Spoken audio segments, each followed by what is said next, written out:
sastra adalah hasil karya manusia yang menyampaikan kehidupan manusia dan masyarakat melalui bahasa, baik dalam bentuk lisan maupun tulisan.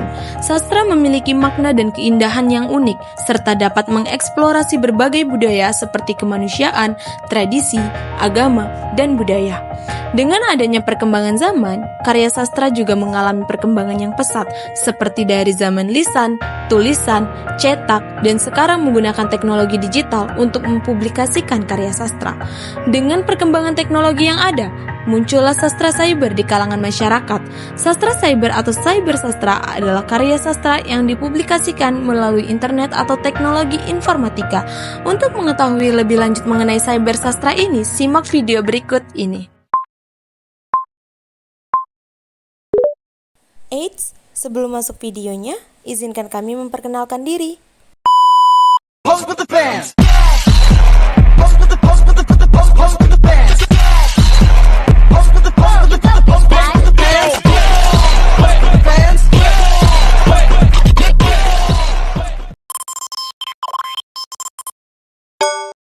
Definisi sastra cyber. Istilah sastra cyber mulai populer memang baru beberapa dekade terakhir. Lebih tepatnya pada saat budaya internet tumbuh berkecamuk di Indonesia. Indah Suara 2013 182 sampai 183 memamparkan definisi sastra cyber bermulai dari kata cyber sastra yang dapat dirunut dari asal katanya, yakni cyber, yang dalam bahasa Inggris tidak bisa berdiri sendiri, melainkan terjalin dengan kata lain seperti cyberspace, cybernet, cybernetics. Cyberspace berarti ruang atau berkomputer yang saling terjalin membentuk budaya di kalangan mereka. Cybernet berarti mengendalikan proses menggunakan komputer. Cybernetics yakni mengacu pada sistem kendali otomatis baik dalam sistem komputer atau elektronik maupun jaringan saraf. Dari pengertian ini dapat dikemukakan bahwa cyber sastra atau sastra cyber adalah aktivitas sastra yang memanfaatkan komputer atau internet. Nah, seperti yang dikatakan oleh Adele, bahwa untuk memahami kata-kata yang sederhana tetapi memiliki makna yang luas, diperlukan untuk memahami kode sastra, bahasa, dan budaya. Sastra cyber adalah sastra yang dimuat dalam sistem komputer dan informasi. Nah, adapun beberapa tokoh yang berkaitan dengan sastra cyber. Pertama, ada Francois Lyotard. Ia menyatakan bahwa revolusi informasi ataupun sastra cyber akan mengubah kebudayaan dan paradigma berpikir ilmiah. Ia juga mengemukakan bahwa era informasi merupakan kelahiran era postmodern. Yang kedua, ada Pierre Levy. Ia adalah ahli komputer yang dimana menyatakan bahwa era informasi melahirkan budaya cyber. Yang ketiga, ada David Bell. Ia menyatakan bahwa budaya cyber merupakan paradigma berpikir dan integrasi masyarakat melalui teknologi informasi, seperti yang dikatakan oleh Francois. Yang keempat, ada Sutarji Kalsombekri. Ia mengkritik keras dengan adanya sastra cyber karena sastra cyber bisa mengubah cara pandang dan berpikir sehingga bisa terjadi perubahan budaya. Sejarah sastra cyber. Nwege dalam bukunya yang berjudul Influence of the World Wide Web on Literature 1997 menyebutkan bahwa sastra cyber diperkirakan lahir untuk pertama kalinya pada tahun 1990 dan mencapai popularitasnya semenjak tahun 1998.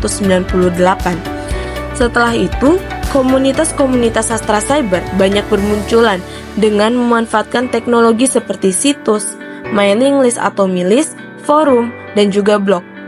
Tidak hanya itu, berbagai macam situs dan fitur jejaring sosial yang menawarkan publik mengembangkan kreativitas juga memfasilitasinya melalui Wattpad, fanfiction, tweet longer, dan sebagainya.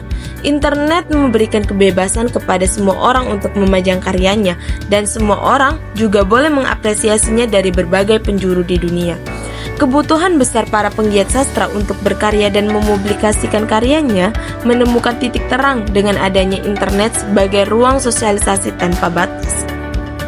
Selanjutnya, perkembangan sastra cyber di Indonesia mulai dikenal oleh khalayak di akhir tahun 1990-an. Sastra cyber di Indonesia hadir karena dipengaruhi oleh maraknya penggunaan teknologi internet yang semakin berkembang dan canggih. Namun, faktor lainnya yang juga melatar belakangi hadirnya sastra cyber ini adalah susahnya mendapatkan pengakuan atau label sebagai seorang penulis jika belum menerbitkan sebuah karya di koran atau majalah, juga belum menerbitkan sebuah buku karena tidak dilirik oleh penerbit manapun. Kemunculan sastra cyber ditandai dengan peluncuran buku antologi puisi cyber berjudul Graffiti Gratitude pada tanggal 9 Mei 2001 di Puri Jaya Hotel Sahid, Jakarta, yang digawangi oleh Sultan Ikhwan Sukri Munaf, Nanang Suryadi, Nunuk Suraja, Tulus Wijarnako, Cunong, dan Medi Lukito. Mereka tergabung dalam satu yayasan, yaitu Yayasan Multimedia Sastra atau yang biasa disebut YMS. Kemunculan buku tersebut menuai pro dan kontra di kalangan masyarakat yang bergelut di bidang sastra. Bahkan, peluncuran antologi ini sempat mengundang kritikan, baik terhadap wujud bukunya maupun terhadap kualitas puisinya. Namun, hal itu tidak membuat Usman Kris Joko Suharjo urung mengusulkan agar hari peluncuran buku antologi puisi cyber tersebut diperingati sebagai Hari Sastra Cyber Indonesia. Sebenarnya, selain rilisnya buku tersebut, telah terbit pula Cyber Graffiti pada tahun 2001, yakni kumpulan esai dari para kritikus sastra yang direvisi menjadi Cyber Graffiti. Polemik Sastra Cyberpunk pada tahun 2004, kumpulan cerita pendek Graffiti Imaji pada tahun 2002. Kemudian, ada juga yang menerbitkan dalam format CD, antologi puisi digital Cyber Puitika pada tahun 2002. Antologi puisi digital Cyber Puitika ini merupakan terbitan Yayasan Multimedia Sastra juga, yang diluncurkan pertama kali pada tanggal 3 Agustus 2002 di Lembaga Indonesia Prancis, Yogyakarta, yang berisi 169 puisi dari 55 penyair. Penerbitan antologi puisi dalam bentuk CD ditujukan sebagai tanggapan atas protes penerbitan buku Demo Alternatif Media Sastra untuk mengembangkan sastra Indonesia dan pemersatu berbagai bidang seni dan seniman. Sastra cyber sebagai manifestasi dari perkembangan teknologi digital telah menghadirkan wajah baru dalam dunia sastra. Karya-karya sastra kini tak lagi terbatas pada bentuk fisik seperti buku, namun membuka jalan ke ranah digital melalui berbagai platform. Adapun kelebihan dari karya sastra cyber ini, yang pertama adalah dalam cyber sastra, sebuah karya dapat dengan mudah menyebar ke berbagai penjuru dunia hanya dalam hitungan detik, dan sastra cyber relatif murah dan terjangkau.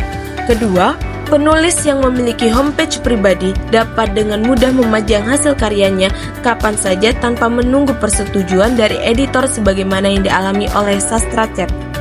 Yang ketiga, sastra cyber membuka ruang gerak yang luas bagi tumbuhnya sastra alternatif yang memberontak terhadap kemapanan dan bukan hanya menjadi media duplikasi dari tradisi sastra cetak. Yang keempat, sastra cyber dapat membuka peluang bagi banyak orang untuk menikmati sastra tanpa terkendala oleh keterbatasan ekonomi. Yang kelima, sastra cyber menawarkan ruang yang lebih luas bagi penulis untuk berekspresi sehingga memudahkan penulis untuk berinteraksi kepada para pembaca yang lebih dinamis, seperti komentar, rating, dan memungkinkan pembaca memberikan umpan balik langsung kepada penulis, serta berdiskusi dengan pembaca lainnya. Selain kelebihan dari sastra cyber, ada pula kekurangan dari sastra cyber ini. Yang pertama, masih banyaknya terjadi pelanggaran hak cipta karena kebebasan publikasi tanpa seleksi yang ketat. Yang kedua, sastra cyber dianggap masih prematur, belum selesai, belum final, dan belum menjadi satu kesatuan. Yang ketiga, kekhawatiran akan adanya anarkisme puitik sastra internet. Sebab karya yang paling sufi hingga yang vulgar sekalipun bisa hadir dengan bebas. Yang keempat, kekhawatiran sebab karya sastra Indonesia nantinya akan semakin menjamur sehingga karya sastra semakin miskin kritik. Dan pada akhirnya, karya sastra di Indonesia hanya untuk diciptakan, tetapi sulit untuk menunjukkan capaian-capaiannya sebagai representasi dari realitas sosial. Yang kelima, dikemukakan oleh Muhammad Al-Fayadi. Ia mengatakan bahwa penulis yang berkecimpung di dalam cybersastra adalah penulis yang sedang coba-coba atau main-main dan menjadikan sastra cyber sebagai modus karena sulitnya menerbitkan karya sastra di koran ataupun penerbitan. Seperti yang dikatakan oleh Ahmadun Yesi Herfanda dalam salah satu artikel yang dimuat dalam Republika dengan judul Puisi Cyber, Genre atau Tong Sampah. Dalam artikel tersebut, Ahmadun mengatakan bahwa sastra yang dituangkan melalui media cyber cenderung hanyalah sebagai tong sampah. Dikatakan demikian karena menurutnya sastra cyber merupakan karya-karya yang tidak tertampung atau ditolak oleh media sastra cetak. Padahal, lolos tidaknya sebuah karya dari tangan editor tidak menjamin bahwa karya itu berkualitas atau tidak. Misalnya, buku Chicken Soup for the Soul yang pernah ditolak 40 penerbit besar, namun kini menjadi international bestseller. Hal tersebut membuktikan bahwa yang membuat sebuah buku menjadi karya sastra adalah pembacanya, bukan kritikus, editor, atau profesor. Selama karya sastra penulis masih dinikmati, dibaca, didiskusikan dari waktu ke waktu, maka karya sastra itu telah menjadi karya sastra dan penulisnya menjadi sastrawan. Karena yang perlu disadari adalah karya sastra yang diciptakan oleh sastrawan sejatinya berasal dari proses interaksi sosial antara pegiat sastra dengan orang-orang yang ada di sekitarnya. Oleh karena itu, keberadaan sastra cyber juga akan melibatkan konstruksi masyarakat yang tengah terjadi beserta isu permasalahan yang melengkapinya. Sutarji Kazum Bahri yang dikenal sebagai Presiden Penyair Indonesia menyatakan dengan cukup pedas bahwa tai yang dikemas secara menarik akan lebih laku dibandingkan dengan puisi yang dikemas secara asal-asalan. Pernyataan ini dilontarkan berkaitan dengan cover yang tampak pada buku antologi sastra, yaitu Graffiti Gratuit yang dipandang kurang baik sehingga buku itu tidak layak untuk dijual, dan masih banyak komentar lainnya yang dilontarkan untuk mengkritik sastra cyber.